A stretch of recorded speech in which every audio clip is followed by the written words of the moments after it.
Hello students, hope you all are doing good. Today we are going to read chapter number 4 of moral science. The name of the chapter is Clean Up Crow. इस chapter में एक story है forest की, यानी कि जंगल की, जिसमें बहुत सारे एनिमल्स रहते हैं, जैसे कि आप देख रहे हो इस पिक्चर में, राइट। तो एक क्रो होता है, एक जैकल है, जैकल फॉक्स का नाम है। तो उनकी स्टोरी है, देखते हैं स्टोरी में क्या है। One day a crow dropped a half-eaten mango on a sleeping jackal's head. एक दिन क्या हुआ, क्रो ने ड्रॉप कर दिया, फ्लाई कर रहा था खाते खाते, तो उसने क्या किया, उसका जो है हाफ ईटन मैंगो था वो ड्रॉप हो गया, यानी कि गिर गया। वो गिरा किसके ऊपर? जैकल के हेड पे। ये जैकल सोया हुआ था, उसके हेड पे गिर गया। The jackal jumped up, jackal जो है एक जंप मार के खड़ा हो गया। The other animal also walk up, दूसरे एनिमल्स जो थे वो भी वॉकअप यानी कि जाग गए। स्टार्टेड शाउटिंग एट वंस, सारे एक बार में चिल्लाने लग गए। तो एलिफेंट स्टूड, उनमें से जो हाथी था वो खड़ा हो गया और बोला, श्श, चुप। हु स्टार्टेड दिस, किसने शुरू किया ये सब? क्रो सेड एवरीवन, सबने बोला क्रो ने। Crow, no said the crow, crow बोला नहीं मैंने नहीं किया। आई वाज फ्रूट, मैं तो फ्रूट खा रहा था। दैट, कौन से वाला? I had picked up from down, जो मैंने ज़मीन से उठाया था मैं तो उसको खा रहा था। I was helping the forest, मैं तो जंगल की हेल्प कर रहा था।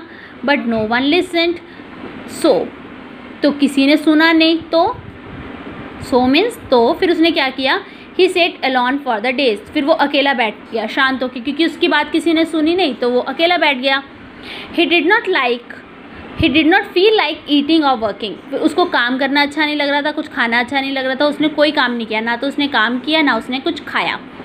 But the forest soon became dirty with rotting fruit and garbage, पर जल्दी ही, सून मतलब जल्दी ही, फॉरेस्ट मतलब जंगल, बिकेम डर्टी, गंदा हो गया।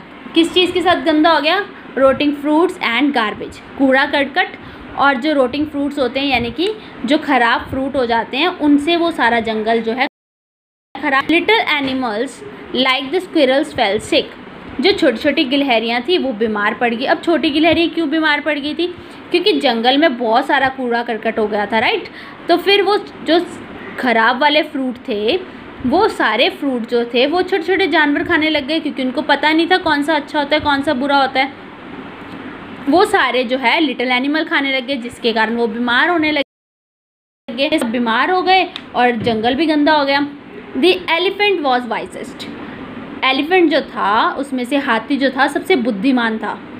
Now I know why the crow was eating rotting fruits, फिर उसने सोचा कि कहता मुझे अब पता लगा कि क्रो ये रोटिंग फ्रूट्स क्यों खाता है, ये गंदे वाले फ्रूट क्यों खा लेता है।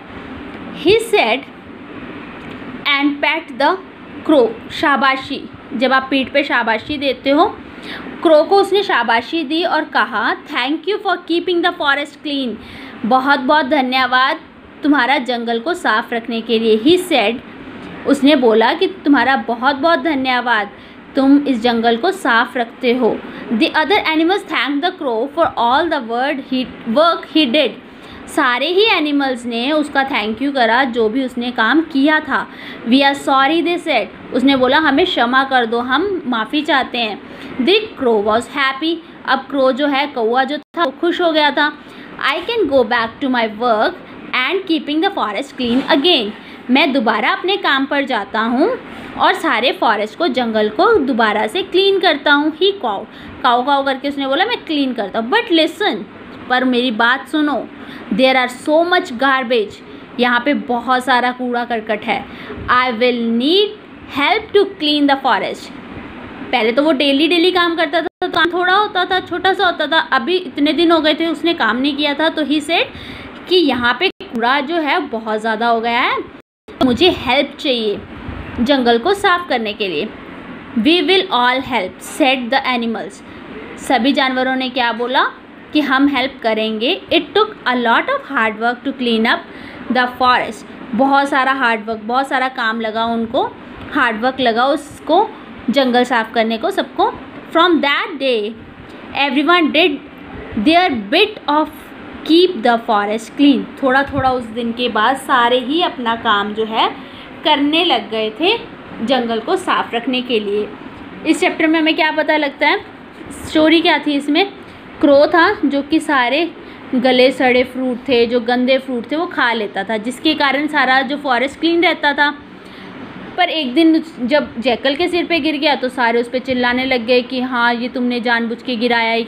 फिर क्रो ने बोला भी कि मेरी बात तो सुन लो, कि मैं तो साफ़ कर रहा था, मैं तो हेल्प कर रहा था फॉरेस्ट की, बट उसकी किसी की बात नहीं सुनी। और जो सारे दिन वो अकेला बैठा, काम नहीं किया, कुछ खाया नहीं, सारा कुछ ऐसे गंदा पड़ा रहा। इससे क्या हो गया, सारा जंगल फिर से गंदा हो गया, गार्बेज हो गया, छोटे छोटे एनिमल्स जो हैं वो बीमार पड़ने लग गए। फिर हाथी को समझ में आया कि ऐसा क्यों करता था क्रो, क्यों खा लेता था गंदे सारे, ताकि फॉरेस्ट जो है वो क्लीन रहे। फिर उसने सबको समझ में आया कि हमारा जंगल तो इसकी क्रो काम नहीं कर रहा। फिर सबने उससे सॉरी बोला और क्रो फिर से हैप्पी हो गया। बट उसने बोला कि अब तो बहुत गार्बेज हो गया है, तुम सारे ही हेल्प करो, थोड़ा थोड़ा सारा करेंगे साफ़ तो ईजी साफ़ हो जाएगा।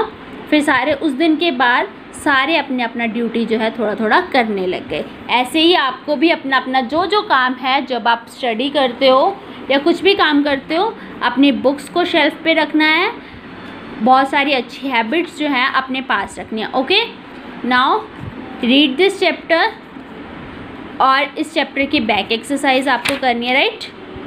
Take care.